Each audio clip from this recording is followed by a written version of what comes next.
Hello, welcome to all students in our class. Students, today we are going to start our new topic of chapter number 4 from NCERT book, that is quadratic equation. In the previous class, student, we have discussed about the definition of quadratic equation, how to make a quadratic equation from word problem, and to decide from the given equation that is it quadratic or not. Such type of problem we have discussed in our previous videos. So students, today we are going to start our new topic, that are the solution of quadratic equations. Students, solutions of quadratic equations are mainly discussed, we mainly discussed three ways. Okay, solutions of quadratic equations. Solutions of quadratic equations के बारे में हम आज study करेंगे कि आपकी जो quadratic equations हैं उसके जो सॉल्यूशंस है उसको आप कितने वे से सिंप्लीफाई कर सकते हो, आपके पास कितने मेथड्स हैं उसको सोल्व करने के। हमारे पास स्टूडेंट्स 3 मेथड्स हैं। Your first method is by factorisation. By factorisation आपके पास पहला मेथड होगा बाय फैक्टराइजेशन। स्टूडेंट्स, हम नेक्स्ट जो मेथड डिस्कस करेंगे वो हम यूज करेंगे by completing the square method. By completing the square method. And the student last method जो हम डिस्कस करेंगे by quadratic formula. By quadratic formula हम ये यहाँ पर बेसिकली 3 मेथड्स डिस्कस करेंगे for solving quadratic equations. One by one हम students study करेंगे। जैसे कि आज आपको भी पता है, आज हमारी टर्न है, हम सबसे पहला मेथड है फैक्टराइजेशन मेथड हम यूज करेंगे आज वो के क्वेश्चंस को सोल्व करने के लिए।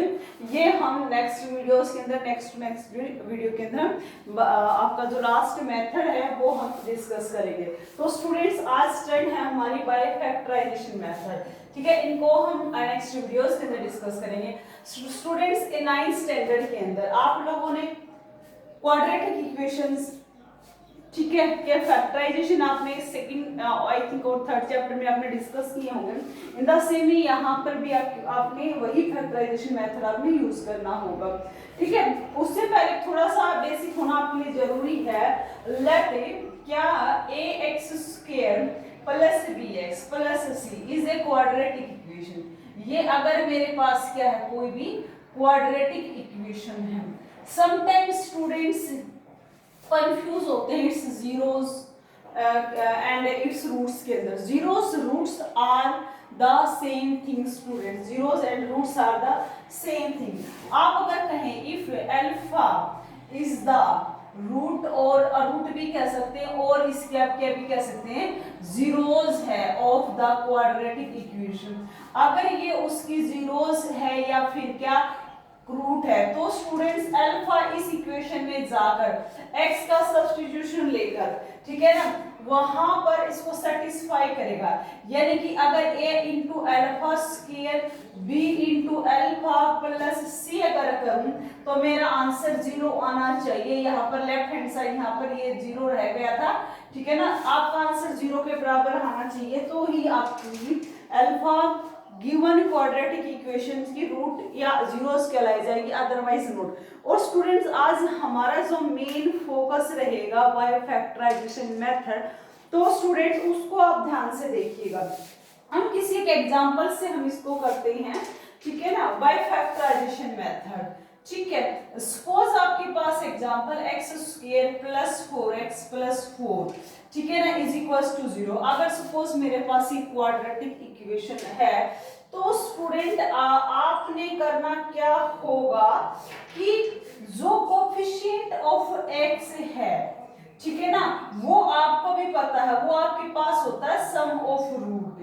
क्या होता है, सम ऑफ रूट। एंड जो प्रोडक्ट होती है आपको आपकी coefficient of x² and the constant term, उसकी जो प्रोडक्ट होती है that is alpha into beta is equals to 4 होती है।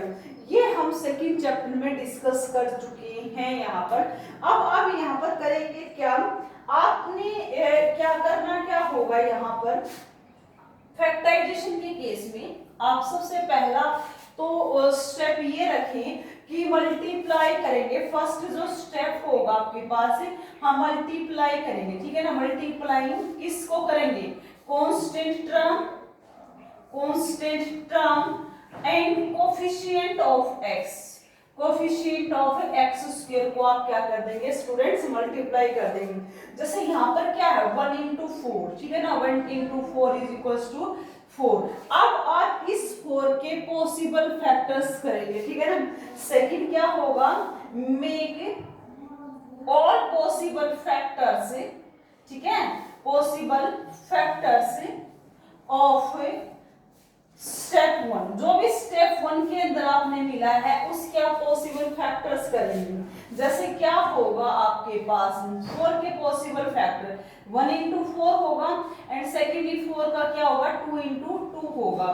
अब स्टूडेंट आपने करना क्या होगा, जो भी आपने पॉसिबल फैक्टर कर दिए हैं वहां पर आपने वो वाला फैक्टर पिक करना होगा जिसको कि आप प्रोडक्ट करें तो आपके पास ये टर्म आए जो कि कांस्टेंट है। और अगर उन फैक्टर्स का सम देखें, ठीक है ना, फैक्टर्स का अगर आप सम देखें तो आपके पास कोफिशिएंट ऑफ एक्स आए, ठीक है ना। चूज सच फैक्टर, ठीक है ना, such factor whose sum is equals to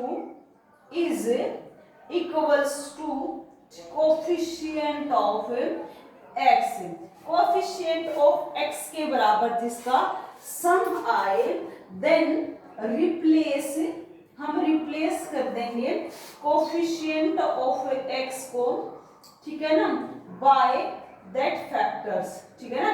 हम उस फैक्टर्स को हम उससे क्या कर देंगे, रिप्लेस कर देंगे। मींस अगर मेरे पास ये है बच्चे एक्स स्क्वायर प्लस जो x है 4x था, मैंने देखो ब्रैकेट पुट की है, प्लस 4 ये एज इट इज रहेगा इक्वल्स टू 0। इसलिए ये कहा है उस फैक्टर को हम चूज कर लेंगे, जैसे 2 और 2 के फैक्टर थे तो उसको जिसका कोफिशिएंट ऑफ x के इक्वल टू सम आए देन रिप्लेस कर दें। यानी कि जो यहाँ पर 4x था और यहाँ पर आपके 2 और 2 आपके फैक्टर्स थे।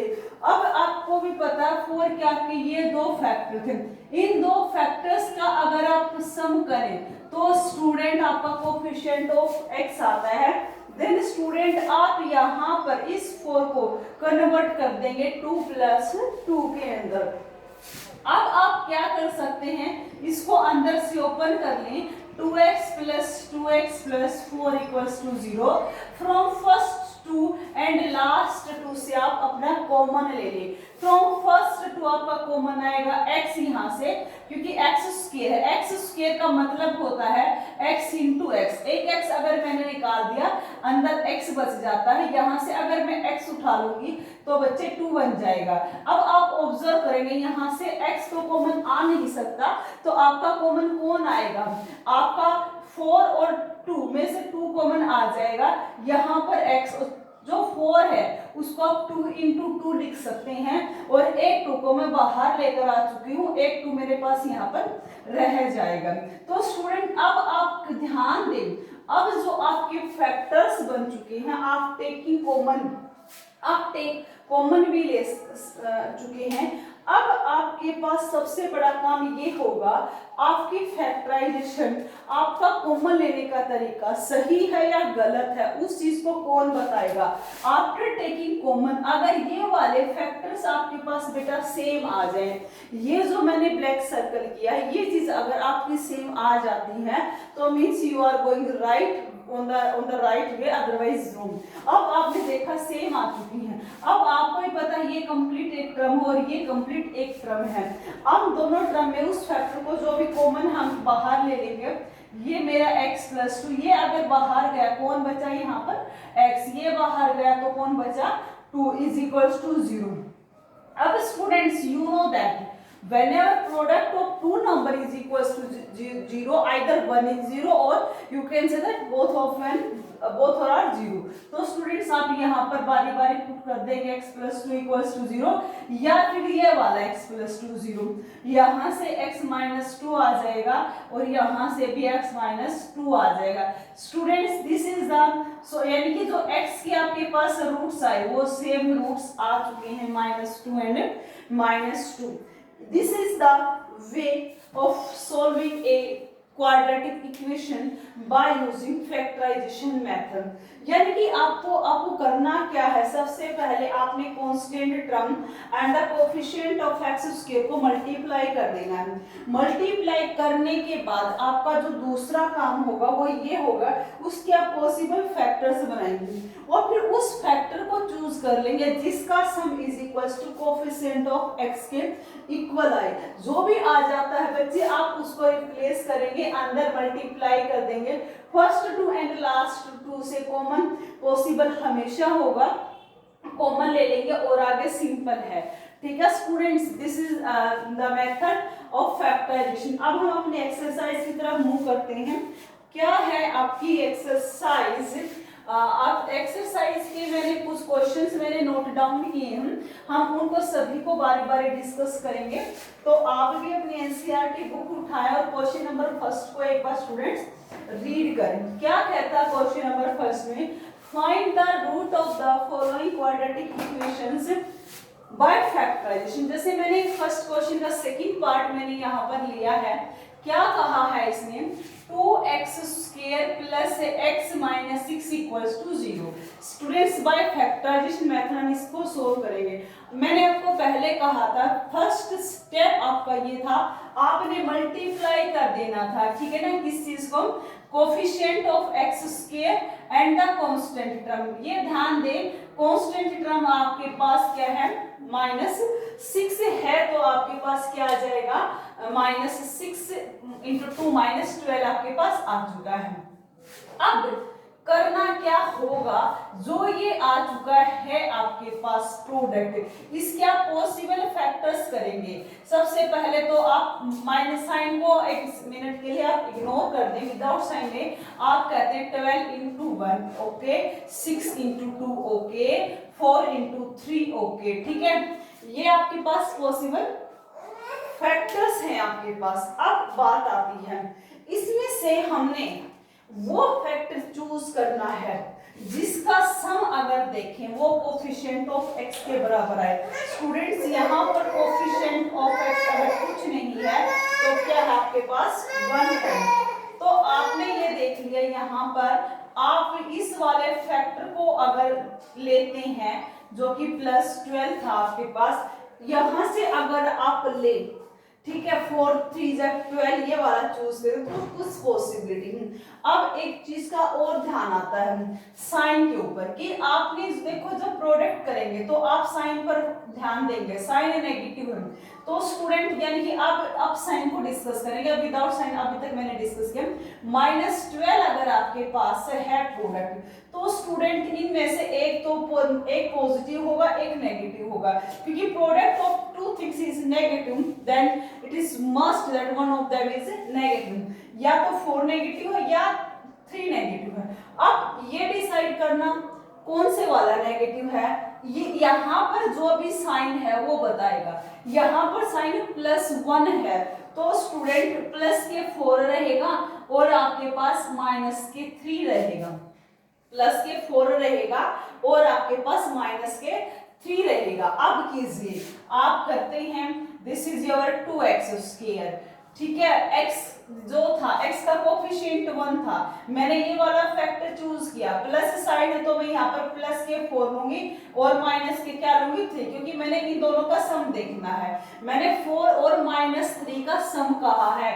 क्या कहा मैंने कहा सम ऑफ 4 एंड -3. स्टूडेंट ध्यान दें, यानी कि इन दोनों का जोड़ है जो कि आप 4 -3 आप कह सकते हैं which is equal to +1 means coefficient of x. Students अब इज इक्वल माइनस क्या आपके पास 6 इज इक्वल्स टू 0. अंदर आप मल्टीप्लाई कर लेंगे. This is your 2x square plus x को अंदर लेकर जाएंगे 4x -3x -6 equals to 0। Students first two part से एंड लास्ट टू पार्ट से आप कॉमन लेंगे। यहां से आपने कॉमन लिया, एक तो देखो 2 है, 4, ये जो 4 है इसको आप 2 into 2 लिख देंगे, तो एक 2 ये कॉमन आ चुका है। एक एक्स स्क्वायर है, यहाँ पर एक्स है, एक्स कॉमन आ जाएगा, यहाँ पर एक्स बच जाएगा सिंपल, और यहाँ पर आपके पास +2 रह जाएगा। -3x -6, एक तो बात का ध्यान रखें, माइनस माइनस आप माइनस को ही कॉमन ले लेंगे। 3 और 6 में आपको पता है 3 इज कॉमन, देन -3 कॉमन आने के बाद +x बच जाता है, -3 कॉमन आने के बाद +2 इज इक्वल्स टू 0। अब चेक करना है कि आपके फैक्टर सही हैं या गलत हैं। हमारे पास जो ये ब्रैकेट्स आती हैं आफ्टर टेकिंग कॉमन, अगर ये सेम होती हैं तो बेटा आपके फैक्टर सही हैं, अदरवाइज रॉन्ग है। ये सही है तो आपने यहाँ से फिर से कॉमन ले लिया, यहाँ पर बचेगा 2x, यहाँ पर रहेगा 3 is equals to 0। Whenever product of two factor is equals to 0 means one of them is 0, ठीक है। तो यानी कि x + 2 इक्वल्स टू 0, या आपके पास 2x - 3 इक्वल्स टू 0, ठीक है। x + 2 इक्वल्स टू 0 गिव्स, क्या देगा ये आपको, x इज इक्वल्स टू -2, और 2x - 3 को 0 करेंगे, ये आपको क्या देगा, x is equals to students 3/2। तो x की आपके पास दो वैल्यू आ चुकी हैं, ये मेरे पास दो वैल्यूज आ चुकी हैं x की, -2 and 3/2। This is the way of solving any quadratic equation by using factorisation method. और मैं स्टूडेंट्स आपको इतना तो जानती ही हूँ, जब भी आपके सामने प्रॉब्लम रखी जाए, एक तो हो जैसे ये सिंपल प्रॉब्लम है आप कर लेते हैं, अगर मैं ये बेटा ये बताओ इसमें से कौन सा मैं करूं, तो जहां पर भी स्क्वायर रूट आपको दिखाई दे जाए आप हाथ खड़े कर दो तो स्क्वायर रूट आ गया, ठीक है ना मैम, आपको करो। इसलिए मैं यहाँ का एक थर्ड पार्ट है मैं वो भी आपके सामने डिस्कस कर रही हूँ। फर्स्ट का थर्ड पार्ट है स्टूडेंट्स, क्या है, √2x² + 7x + 5√2 is equals to 0। ये है आपके पास। अब सबसे पहला काम मेरा यही होगा, प्रोडक्ट क्या करना होगा, product of coefficient of x² and the constant term, √2 × 5√2। बेटा 5 इंटू में √2 और √2 हो जाता है, दिस इज 10। मेरे पास क्या है, 10 आया। अब मुझे काउंट करना होगा 10 के पॉसिबल फैक्टर्स, 10 × 1 होता है, 10 का पॉसिबल फैक्टर 5 × 2 होता है, ठीक है। प्लस का ही है, कोई प्रॉब्लम नहीं है, क्योंकि जो ये प्रोडक्ट है यहाँ पर प्लस है, इट्स ओके, नो इशू। अब मुझे इन दो फैक्टर में से वो वाला फैक्टर चूज करना होगा जो जिसके फैक्टर का sum is equals to coefficient of x आ जाए। आपको भी दिखाई दिया, ये आ गया, तो आप यही यूज करेंगे। आप कर लेंगे यहाँ पर √2x² + 7 को आप 5 + 2 बाहर x है +5√2 इज इक्वल्स टू 0। तो स्टूडेंट्स अंदर मल्टीप्लाई कर देंगे x², या आ जाएगा 5x प्लस या आ जाएगा 2x + 5√2 इक्वल्स टू 0। यहाँ पर कॉमन लेने की परंपरा है, ये x² है, ये मेरे पास क्या है, x है। आप इन दोनों में से x कॉमन आ जाएगा, आपके पास ये x कॉमन आया, आपके पास क्या बचा यहाँ पर, √2x बचा प्लस में, और ये कॉमन गया था तो क्या बचा आपके पास, +5। अब यहाँ पर देखेंगे ना तो x कॉमन है ना 5 कॉमन है, बट स्टूडेंट्स ये जो 2 है इस 2 को मैं लिख सकती हूँ √2 इंटू में √2, क्योंकि मेरा काम होता है कि कॉमन लेकर जैसे तैसे करके अंदर जो फैक्टर बने वो मेरा वो इस जैसा बने। तो स्टूडेंट्स 2 को आप राइट कर सकते हैं √2 इंटू में √2। देखो मैंने यहाँ पर राइट भी किया है। अब इस √2 और √2 में अब देखो आपको भी दिखाई देता है √2 आपका कॉमन आ चुका है, एक √2 कॉमन में जाएगा, दूसरा √2 बच जाएगा, साथ में x, ये कॉमन गया, प्लस में 5 इक्वल्स टू 0। अब क्या आपके अंदर वाला फैक्टर सेम है? आप देखेंगे बिल्कुल सेम है। फिर से आप कॉमन ले लेंगे, आपके पास बचेगा √2x plus 5 into x plus √2 equals to 0। One of them must be equals to 0 और you can see that both can be equals to 0, दोनों भी हो सकते हैं। तो स्टूडेंट √2x प्लस 5 को आपने 0 किया, इसके अलावा x प्लस √2 को आपने इक्वल्स टू 0 किया। ठीक है, यहां से आप कहते हैं √2x प्लस 5 इक्वल्स टू 0, ये क्या देगा आपको? It gives x is equals to student -5 upon √2 and जो ये x प्लस √2 है इक्वल्स टू 0, ये क्या देगा आपको? x is equals to -√2। तो ये मेरे पास x के क्या आ चुकी हैं? दो रूट्स, x की दो वैल्यूज आ चुकी हैं और ये जो x की वैल्यूज हैं ये मेरे इस क्वाड्रेटिक इक्वेशंस की क्या हैं? रूट्स हैं, जीरोस हैं। तो आपने सिर्फ दो ही चीजों का मेन तौर पर ध्यान रखना है। पहला तो ये कि प्रोडक्ट अच्छे से कीजिए, उस प्रोडक्ट के फैक्टर्स बनाइए, उसको रिप्लेस कीजिए फर्स्ट टू से, जैसे पॉसिबल हो लास्ट टू से पॉसिबल हो फैक्टर कीजिए इक्वल्स टू 0 के, that's it, it's very easy. Now come on question number 4 of this exercise. Video को पॉज करके इनको आप नोट कर लें। क्वेश्चन नंबर 4 देखें बच्चे। 4th क्वेश्चन में क्या कहता है? Find two consecutive positive integer. कहा है find two consecutive positive integer whose sum integer sum of whose square is 365। try to understand the word problem। Consecutive integers की बात की, कंसेक्टिव होता है लगातार, जैसे 1 के बाद 2, 2 के बाद 3, 3 के बाद 4, 4 के बाद 5, कंसेक्टिव लगातार। तो मीन्स अगर मैं एक नंबर को x ले लूं देन सेकंड नंबर मेरा क्या होगा? ऑफ कोर्स x प्लस 1 होगा। तो मैं मान लूंगी let our first positive integer, अगर मैंने बेटा x माना तो मेरा जो सेकंड पॉजिटिव इंटीजर होगा ऑफ कोर्स x प्लस 1 होगा। अकॉर्डिंग टू क्वेश्चन इसने ये कहा है sum of whose square, sum of whose square, क्या कहा इसमें? सम ऑफ हुज स्क्वायर, उसके स्क्वायर का सम इज इक्वल टू 365। मतलब x square plus x plus 1 का स्क्वायर इज इक्वल टू 365, इसने ये कहा है। इसकी वर्ड प्रॉब्लम ऐसे कन्वर्ट होती है, इसको आप ओपन कर लेंगे, x स्क्वायर ये आ जाएगा x स्क्वायर, ठीक है, plus 1 plus 2x is equal to 365। Students यहाँ पर आप देखेंगे this is your 2x square plus 2x plus 1 minus 365 is equal to 0, side आपने चेंज करवा दी। This is your 2x square plus 2x minus 364 equal to 0। अगर आप चाहते हैं आपकी कैलकुलेशन शॉर्ट हो, जब पॉसिबल हो कि आपकी क्वाड्रेटिक इक्वेशन के अंदर कुछ चीज कॉमन हो या आप किसी कॉमन नंबर से आप होल इक्वेशन को डिवाइड कर सकते हैं, तो आप कीजिए। आप यहाँ से थोरोली आप 2 को डिवाइड 2 से डिवाइड कर सकते हैं। तो आफ्टर डिवाइडिंग 2, ठीक है, आपको मिलेगा x square plus x minus क्या बनेगा 2 1 जा 1 2 8 जा 16 इज इक्वल्स टू 0। अब आपने करना क्या है, इसकी प्रोडक्ट और यहाँ पर 1 है, यानी कि आपकी जो प्रोडक्ट है वो ये है। साइन को बाद में डिस्कस करें। पॉसिबल फैक्टर अगर आप बनाएंगे ये 1 बनेगा, सेकेंड आपका बनेगा, ठीक है, 61 इंटू 2 बनेगा, ठीक है, इसके सॉरी 91, ठीक है। आपके पास और भी कोई पॉसिबल फैक्टर है या आप इस तरीके से बना सकते हैं पॉसिबल फैक्टर, आप कहें 182 का फैक्टर बनाने चलें, ठीक है, आप करेंगे 2 9 जा 18 2 1 जा 1। आप किसी नंबर पर ये जाता है क्या?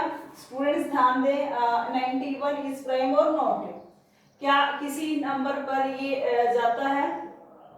ठीक है, 3 से आप देखते हैं 3 पर नहीं जाता, 3 3 जा 9, ठीक है, 4 पर जाता है, 4 2 जा 8 नहीं जाता, 5 पर नहीं जाएगा, 6 7 पर जाता स्टूडेंट, 7 1 जा 7, ठीक है, 2 एंड 7 आपके पास 7 3 जा 21 आपके पास। नाउ ये आपके पास ये आ चुका है। अब यानी कि आपके पास जो फैक्टर बने 7 2 जा 14 इंटू 13 आपके पास एक फैक्टर बनेगा। अब आप वो वाला फैक्टर पिक करेंगे जिसका सम ये आएगा। अब माइनस है तो ऑफ कोर्स आप 14 को नेगेटिव लेंगे और 13 को पॉजिटिव लेंगे। नो सॉरी क्या सॉरी आप क्या करेंगे, यहाँ से इसको इरेज कर देते हैं मिनट के लिए। आप प्लस एक्स है ना, प्लस एक्स है तो ये प्लस रहेगा, ये माइनस रहेगा। स्टूडेंट्स हम करेंगे यहाँ पर एक्स स्क्वायर प्लस में डायरेक्ट कर देती हूँ 14x minus 13x minus 182 is equal to 0। यहाँ से आपका x कॉमन आ जाएगा, x प्लस 14 बचेगा। स्टूडेंट्स यहाँ से माइनस 13 कॉमन आएगा और आफ्टर टेकिंग यहाँ पर आपके पास 14 बचेगा।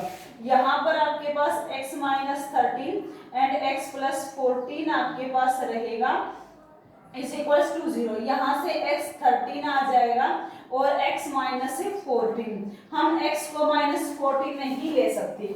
क्यों नहीं ले सकते? क्योंकि हमारी रिक्वायरमेंट थी पॉजिटिव इंटीजर्स की। अगर x से आपका माइनस 14 आया है वो हम नहीं लेंगे, ठीक है ना। अगर x मेरे पास, ठीक है, x मेरे पास अगर 13 है तो बेटा x प्लस 1 आपके पास कितना आ जाएगा 14। ये मेरे पास तो पॉजिटिव इंटीजर्स आ चुकी हैं जिनके स्क्वायर का अगर मैंने लिया वो आपके पास क्या था 365 था।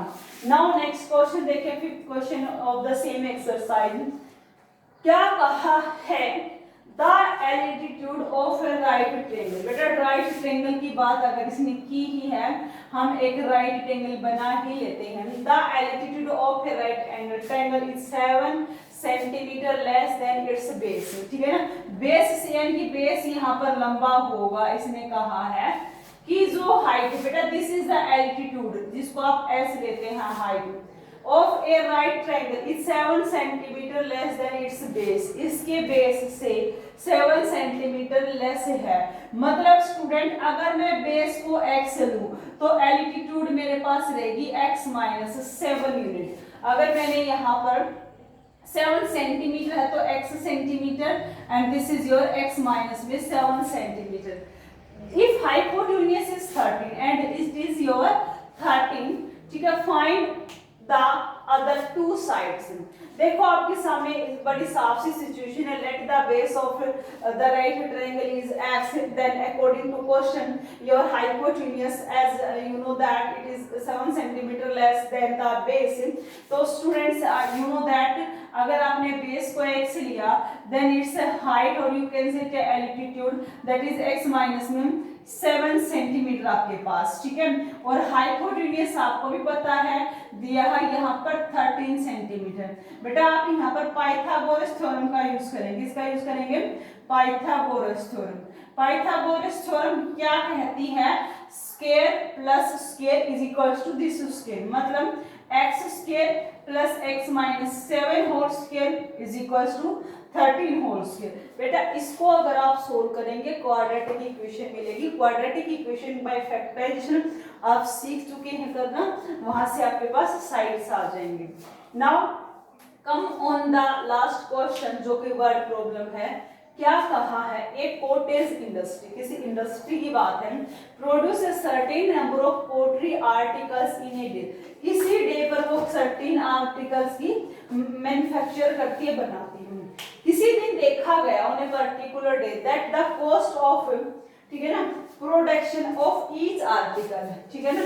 इसने कहा है कॉस्ट थी जो आर्टिकल की इज इक्वल्स टू किसके बराबर बताया, product of each article was 3 मोर, ठीक है ना, 3 more than twice the number of article produce. कितनी ज्यादा थी, 3 ज्यादा थी, twice the number of article. Suppose मैंने 5 पेन बनाए हैं, 5 पेन बनाए हैं तो 1 पेन की कॉस्ट क्या थी, ट्वाइस 5 2 10 और उससे भी क्या थी 3 मोर थी।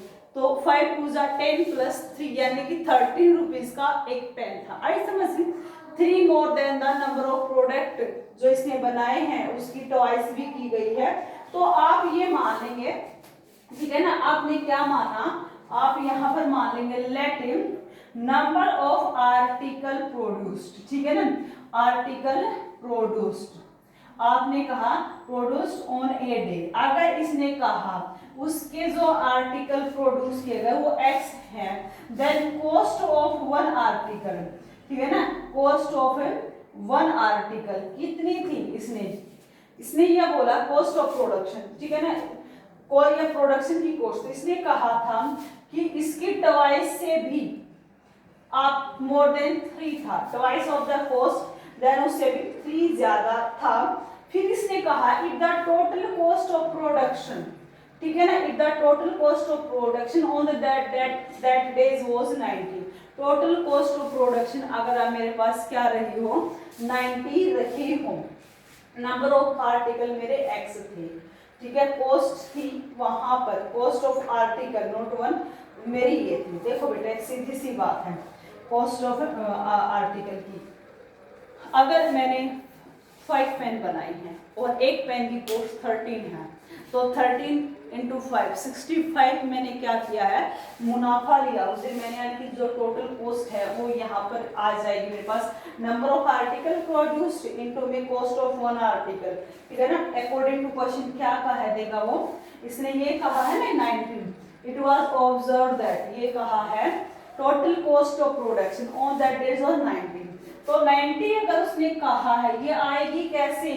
Number of article multiply the cost of one article, ठीक है, इसको मल्टीप्लाई करेंगे 2x square plus 3x minus 90 equals to 0, इसको सोल्व करेंगे आपके पास x आ जाएगा, x आते ही आपके पास टोटल नंबर ऑफ आर्टिकल्स आ जाएंगे and cost of one article आ जाएगी। स्टूडेंट्स, इसी के साथ आपकी ये आपकी कंप्लीट होती है एक्सरसाइज 4.2 आपके पास कंप्लीट होती है। आप इसके सोल्ड एग्जांपल्स की प्रैक्टिस करेंगे और अपने साइड से भी कुछ क्वेश्चंस क्वाड्रेटिक इक्वेशंस आप बनाएंगे, उनकी प्रैक्टिस करेंगे ताकि जो फैक्टराइजेशन मेथड है उस पर आपकी पकड़ अच्छी हो सके।